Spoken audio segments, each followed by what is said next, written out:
If you all could take your seats. If you all could take your seats, we'd really appreciate it. Please take your seats. So it's my pleasure to announce the participation in the 11th Annual North American Strategic Infrastructure Leadership Forum of Lawrence A. Kudlow, Assistant to the President for Economic Policy and Director of the National Economic Council. Director Kudlow, yesterday we had General Petraeus here. We talked about an infrastructure surge, and we also announced the formation of the National Infrastructure Performance Council, headed by General Petraeus and also by Hank Greenberg, who's in China, because he's 94 years old. He needed another trip, and but he sends you his best, and thank you very much for coming. Lawrence Kudlow serves as Assistant to the President for Economic Policy and Director of the National Economic Council. He leads the coordination of President Donald J. Trump's domestic and global economic policy agenda.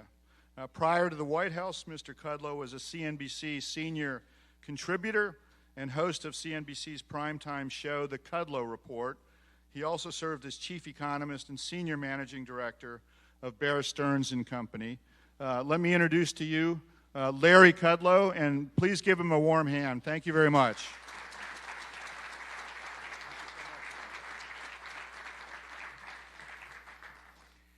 Thank you. Appreciate it very much. Thanks for having me. My very best to Hank Greenberg, who is an old friend and a very distinguished American. So, infrastructure, right? That we're talking about today? Good. I just want to make sure I got the right notes here. It's a very tricky job that I have. And I get to speak about another subject about which I know virtually nothing, but I'm doing the best I can. I do want to begin with some thoughts on the economy and maybe a little bit on trade, and we'll get to the infrastructure piece. I'll tell you what I can tell you, which not necessarily everything there is, but I just want to note all the talk about a recession that I heard in recent months, I think was highly flawed, very wrong. I'm not going to attribute motive to it. I'll just say that there's virtually no evidence of a recession in sight. I sure don't see one over the horizon. Forecasts are forecasts, but I never understood it. And I want to raise a couple of points about the depth of our economy and the success of the economy. You know, President Trump from day one has essentially launched a program that would rebuild and reinvigorate and re-incentivize economic growth, which had been lagging for a long time. I don't really believe this is a partisan issue. The growth performance of the past 20 years until recently under Republicans and Democrats has been way subpar. Our program, as you may know, is a very simple, straightforward one, promoting supply-side and market-oriented reforms. We lowered marginal tax rates on individuals and businesses. We've embarked on across-the-board deregulation, some of which will impact, of course, the permitting and so forth of various infrastructure. So lower tax rates and deregulation. We've opened up the energy sector, which itself has benefited from the tax reforms and the deregulation, and more to come. America now is the dominant energy power in the world, and I think that not only has had a tremendous boost to the U.S. economy, it's helping the world economy, and it's helping change a lot of the strategic interests of the U.S. in both Europe and in Asia. And we also have embarked on a tough course to reduce trade barriers wherever they exist. The President is defending the American worker, auto worker, manufacturing worker, technology worker, farmer, rancher, and so forth and so on. And our view is that by and large, it's succeeding. And we have headwinds. We've had excessively tight money. Some of that now is beginning to shift as monetary policy turns to a more accommodative stance. I'm glad of it. But I think the excessive tightening in 2017, 2018 created an obstacle to economic growth. We have a very weak European economic story, virtually a recession in Europe, which has been very difficult, particularly for our manufacturing exports. Also in Asia, not our friends in Australia, thankfully. They've been doing terrific.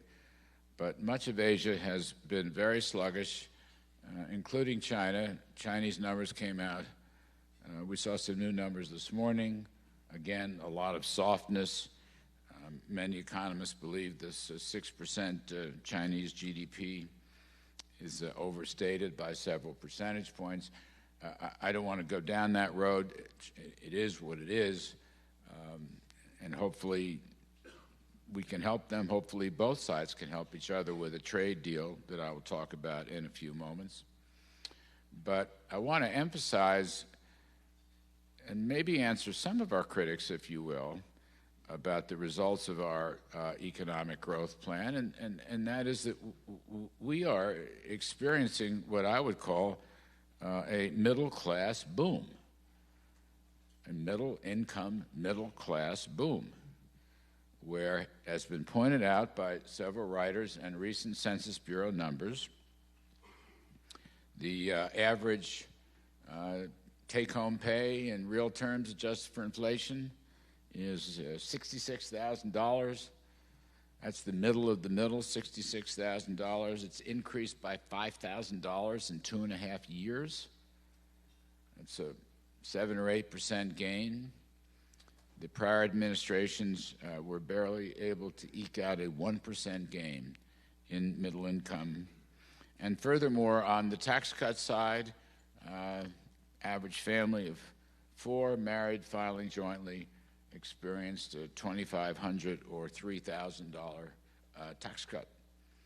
So if I adjust, the first number on the median income is, of course, pre-tax. The second number is, of course, after tax. But the reality is we're probably something in the neighborhood of a $6,000 or $7,000 increase for middle-income people. And that's a huge number. That's just in 2.5 years, $6,000 or $7,000 in just a couple of years. And we're proud of that. And that is my answer to some of our critics who say that only the well-to-do have benefited from either the tax cuts or the deregulation or the energy. It's simply not the case. And that's a very proud achievement on our part. The unemployment rate is 3.5%. It's a 51-year low. The inflation rate is, 1 to 1.5% at most. Share prices have done very well. Since the election back in 2016, on average, the indexes are up about 50%. A lot of Americans own stocks, not just well-to-do people, but through IRAs and 401ks and pension funds. About a 50% increase when you look at the major indexes. Household net worth, whatever you own, less your liabilities, there's now $103 trillion. $103 trillion of household net worth. That's an increase of about $12 trillion since the president took office, roughly a 13% gain. Those are big numbers. Also, real disposable income is up 3%. Non-supervisory, let's see if I get this right, non-supervisory production wages are up about 3.5% to 4%. I'm interested in the latest analysis from Moody's. My longtime friend, Mark Zandi, who was not a Trump supporter, nonetheless, Moody's put out an election analysis of the economy, and if these trends continue, more or less, the president could win in a landslide next year, 351 electoral votes. Not my forecast, it's Moody's, Mark Zandi's forecast. Thank you, Mark. I appreciate that very much. I don't think we've ever agreed on anything before, but he's a very smart guy, as I say, he's a personal friend.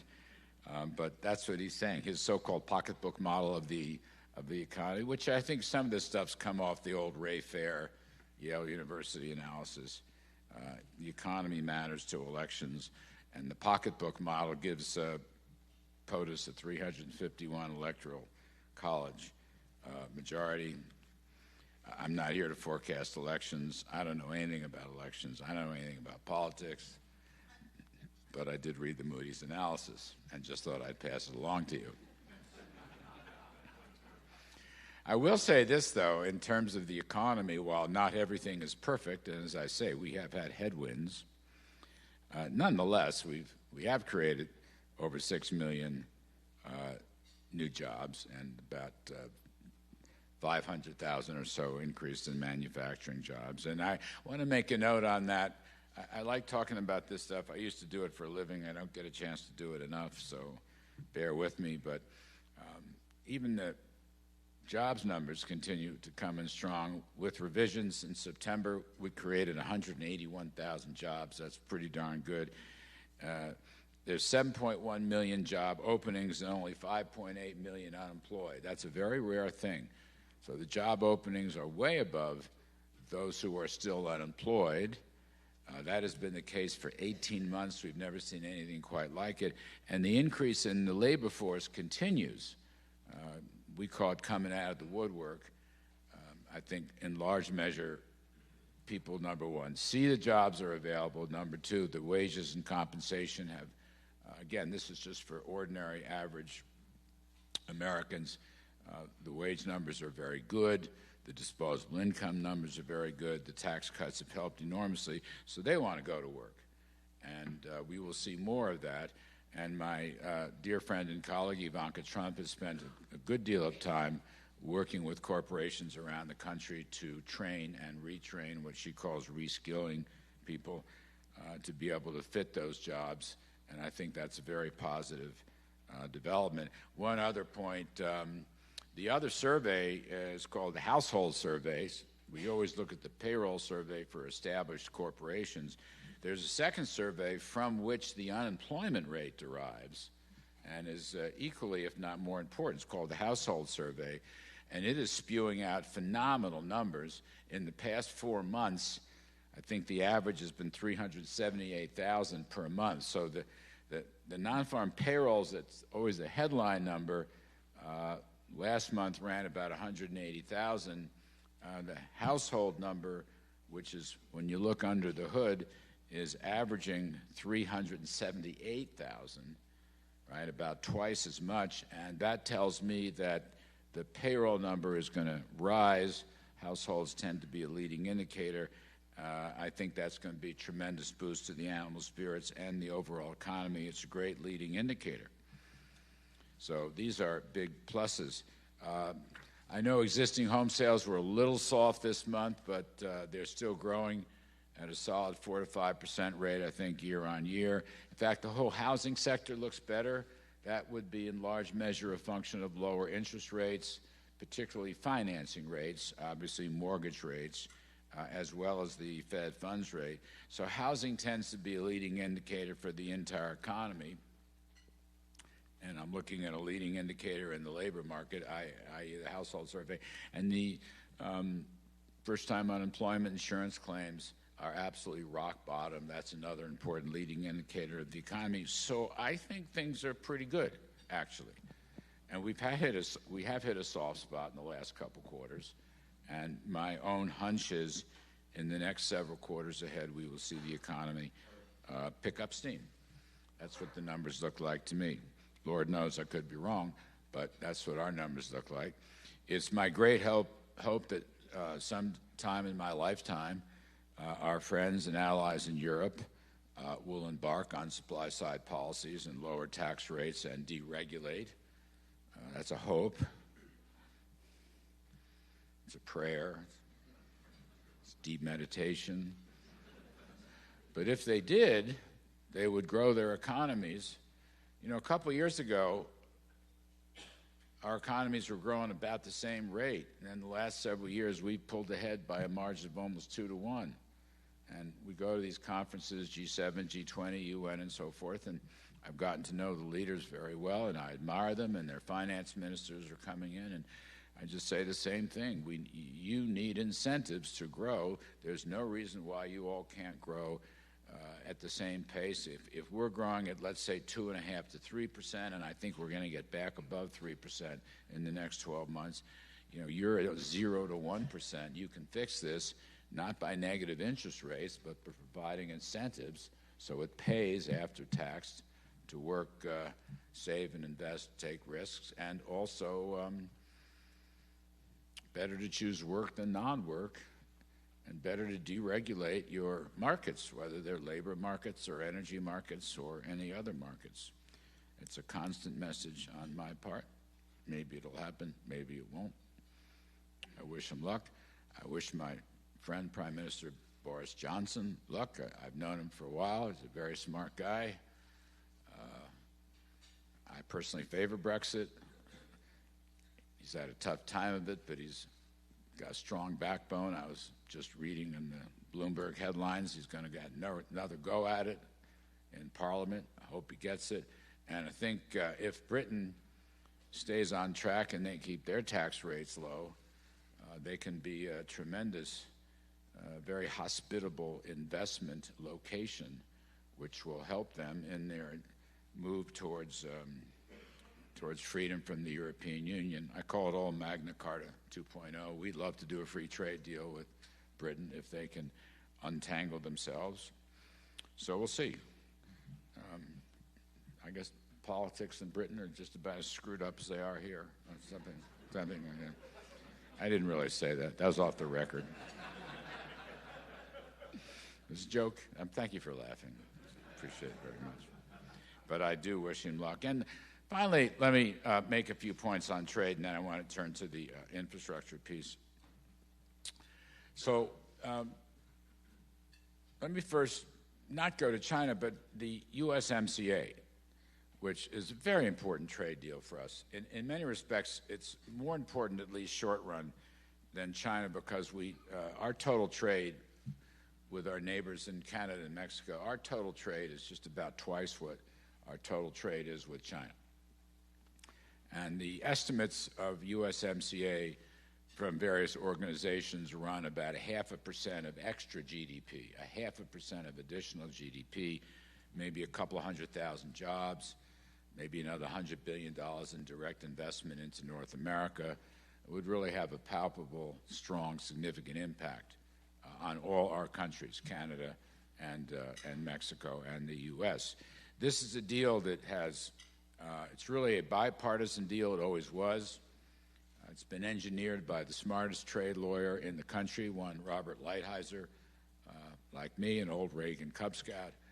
Nobody that knows this stuff better. And we have old economy principles on domestic content and wages.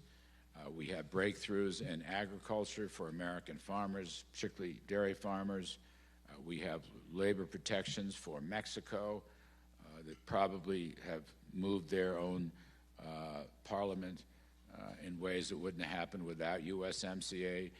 On the new economy side, we have very important protections for intellectual property and related matters. That's never happened before by itself. That's going to generate a lot of entrepreneurial investment.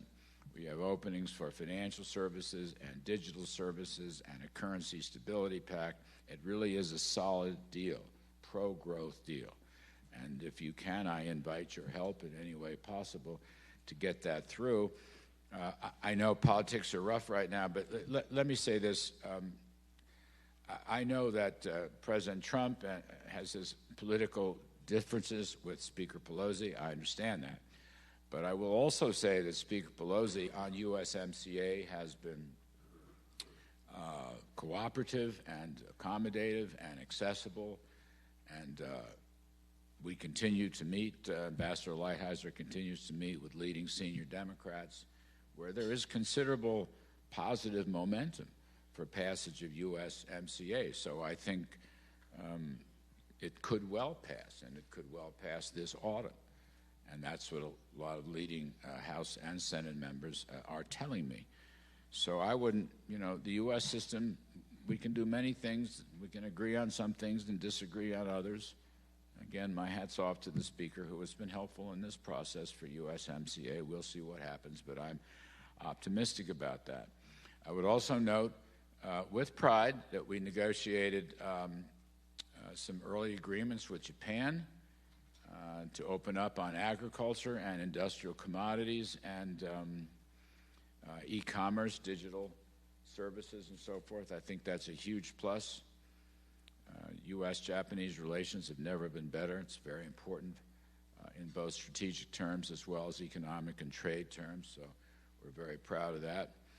We're even able to sell some additional beef to Europe. That's a good thing. And, of course, that leaves us to China. And just a couple of words. I don't have any new news, I don't think, on China. All I'll say is that what the President's calling Phase 1 is moving ahead very nicely. And I think, a week or two before the meetings, I said, don't rule out the possibility that something good could come out of the talks between the principals 2 weekends ago. And I think Phase 1, which, as you know, includes, first of all, agriculture, not just agriculture purchases, but also more agriculture access to a number of products and services that heretofore have been closed. China has made some important concessions on that, and we welcome those concessions. In addition to that, we're working through intellectual property, so-called IP theft, and we're gaining on that. We've made great progress on financial services. We've made great progress on currency stability. And what may not get done in Phase 1 may spill over into a Phase 2. And this is, to some extent, a new approach. We are both sides recognizing that it may not be necessary to do everything all at once. So we will try to segment these issues going forward.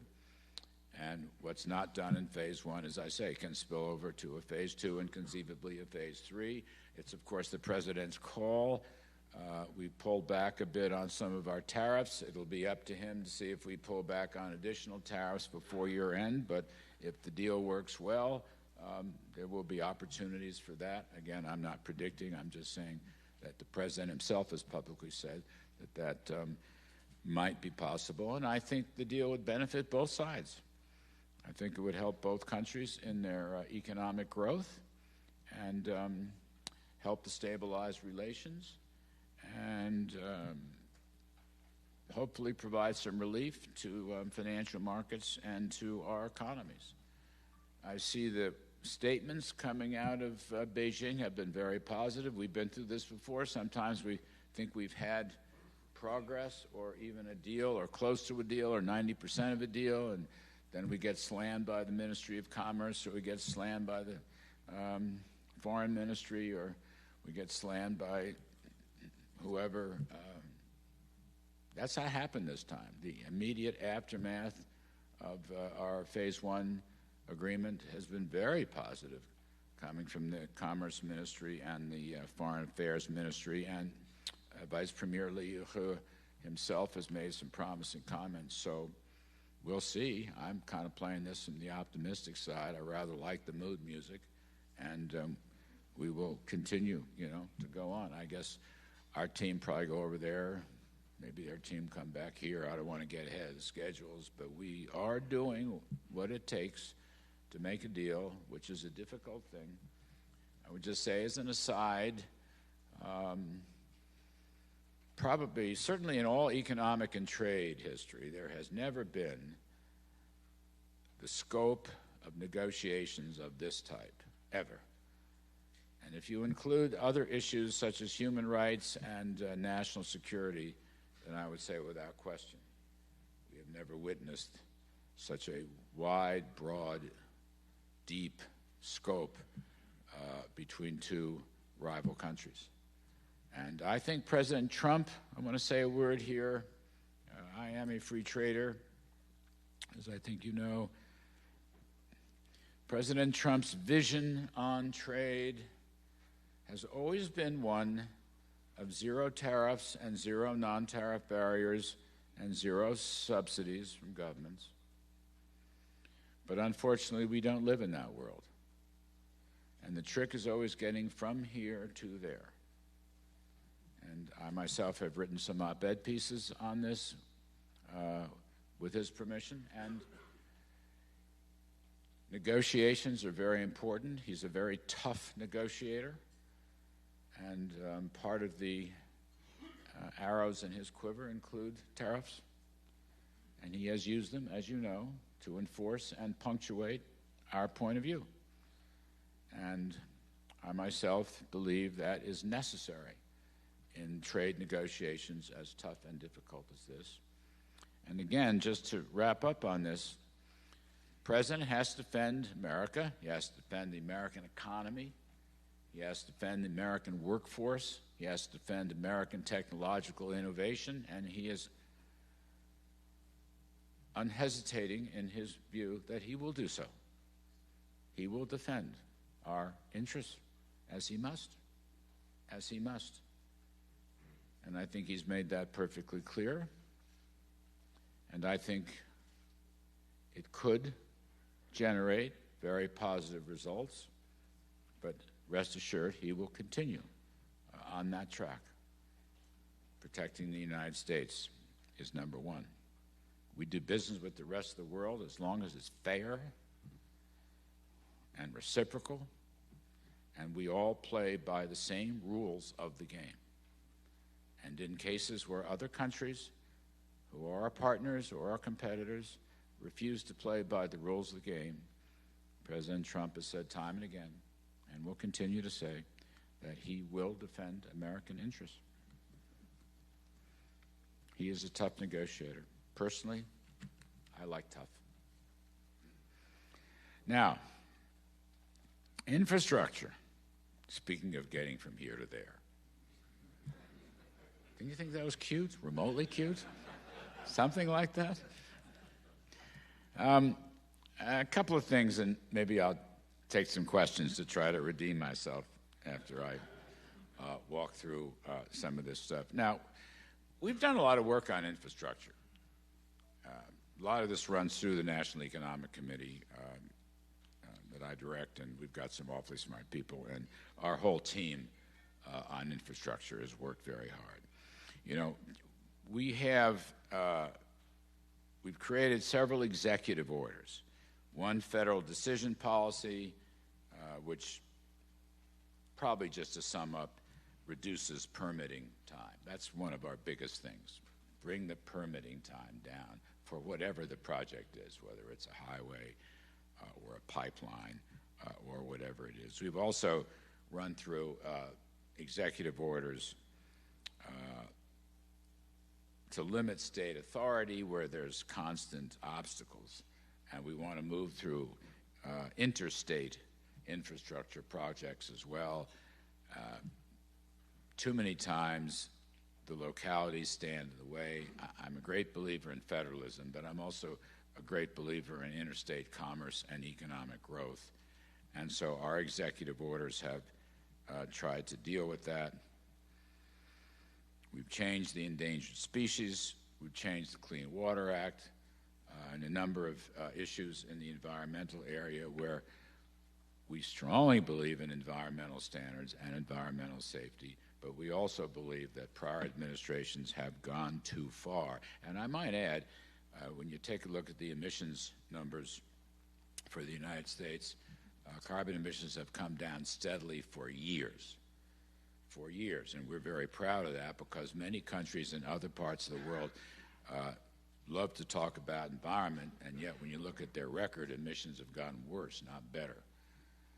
So much of this comes from the revolution in natural gas, in LNG. And so we have issued executive orders that will make it easier to develop not only the drilling and the fracking and so forth, but also the pipelines and the terminals. And we're running, I guess, about 12.5 million barrels a day regarding oil. We have record volumes of natural gas. You can go into the Permian Basin today, and they'll basically give it to you. They'll pay you to take it, right? The numbers, the prices and trading at zero, some cases trading below zero. So, I don't know, Europe has negative interest rates. We have negative nat gas prices. I'd rather have negative nat gas prices, to tell you the truth. Some states don't want to play. I wouldn't want to name any names. They're sort of to the northeast of us, where we are today, where I once lived or have lived from time to time. They don't hardly have any nat gas. And whatever fuel prices, they have to pay much higher because they import it from Europe or distant lands, including Russia, not our best friend.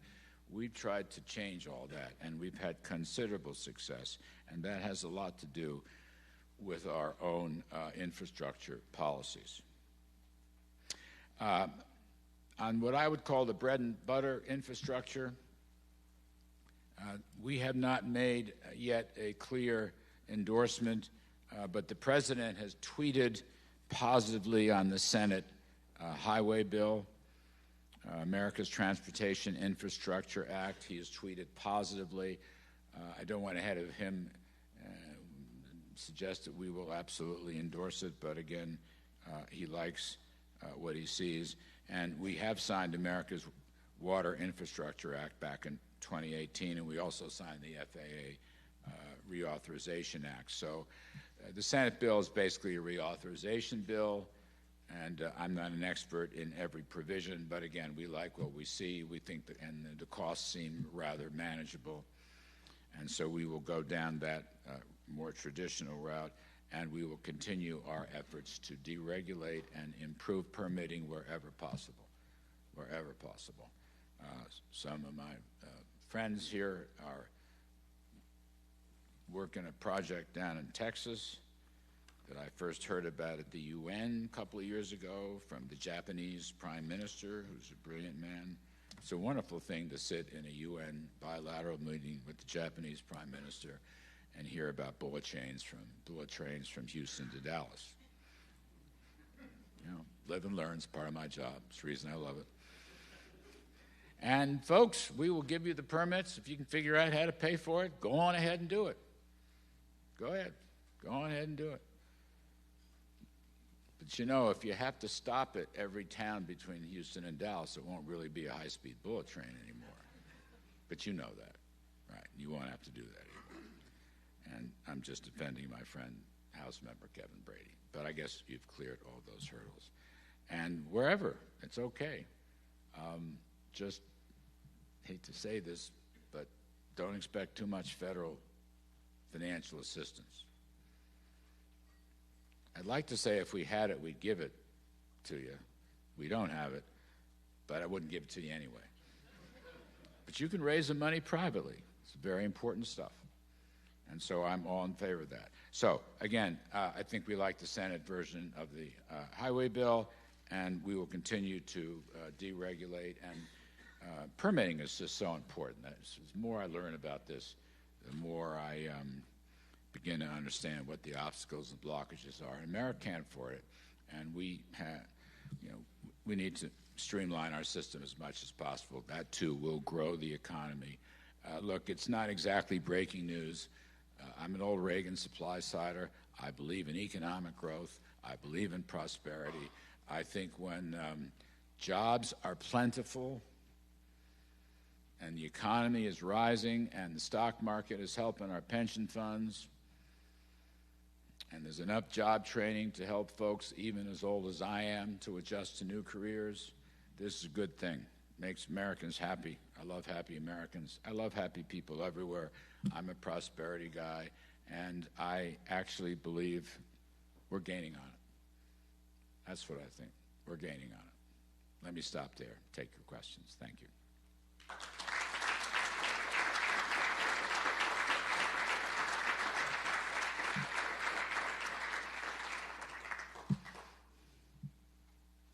Not too hard on me.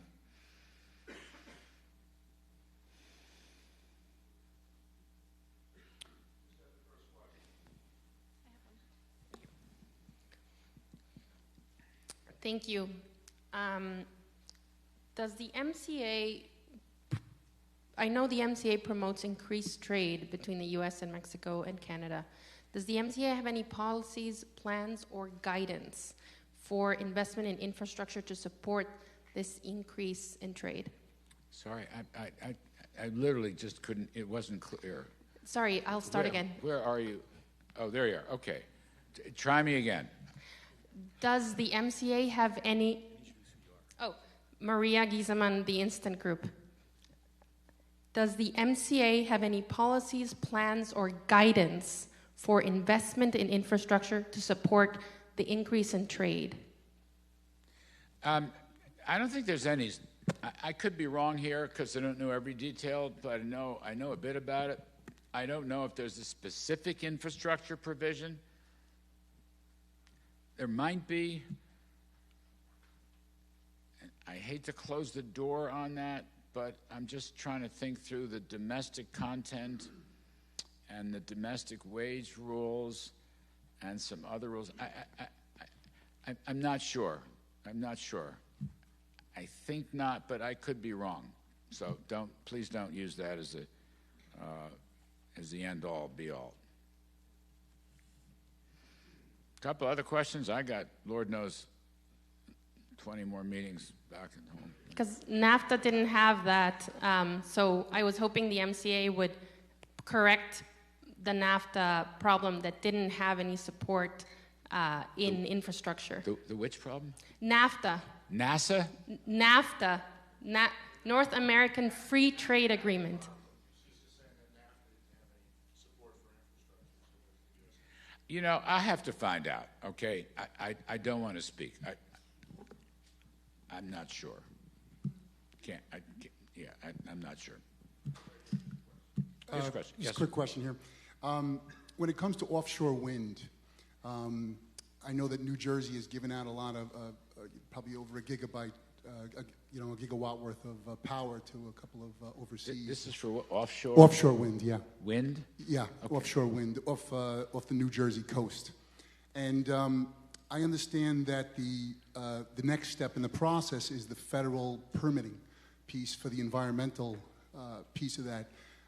Any insight into, because you're talking about permitting and how we're just trying to knock that out. New Jersey offshore wind? Correct. That is the most obscure question I've ever had.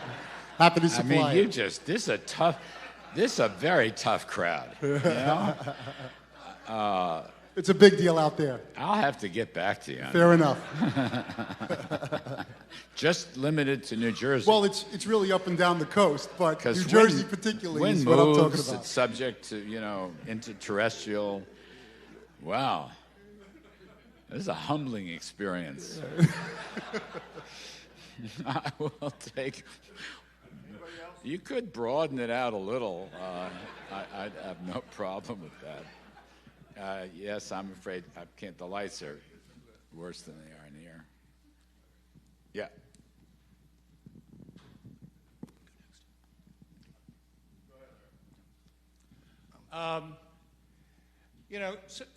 Many of us that are here in Washington, we look at the president's executive orders and we say, geez, that's really, really great.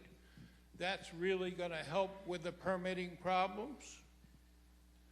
And then when we go to speak to the agencies to which the orders are addressed, the agencies say, I don't know about that order. What do I do? And General Petraeus the other day suggested, well, maybe there's a need for an infrastructure person in the White House to make sure that the agencies do know about those executive orders and pay attention to them.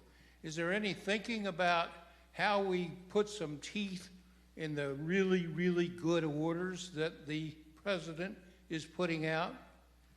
Well, the only thing I'll say is those executive orders have a lot of teeth, and